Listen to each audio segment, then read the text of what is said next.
This lesson is all about what to teach to an intermediate client or class. I've done it in this order because I find that it's easier to pick out the beginner exercises and the advanced exercises, but sometimes picking the intermediate ones is a little more challenging. So this way we can fill in the gaps. After finishing this lesson, you'll have a list of exercises to teach your intermediate clients. So when someone is an intermediate client, their movements are more refined. They start to feel the movements more in their body. They can start to self-correct in certain positions, and they have more body awareness. How to teach an intermediate client? It's similar to beginners, but you use less step-by-step instructions for each exercise, and you try to help them understand the movement more in their own body. What to teach to intermediate clients?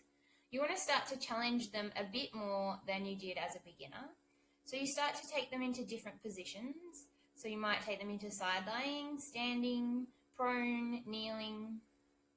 You use the skills that you've learnt in the beginner work and that you've taught them in the beginner work and build on these. And you can do this by increasing the load and leverage of certain exercises and changing springs.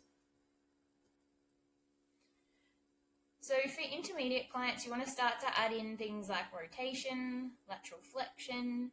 You can start to teach them a little more spinal extension once they've got control. You also start to teach them some exercises that move into spinal flexion and extension together. And you can change some of your exercises so they're open chain. And you also start to challenge their coordination a little more. Intermediate classes can include some similar exercises to beginner classes, and they're often just performed maybe with a bit more pace or with different springs, or maybe you combine some of the beginner exercises together to make it more challenging.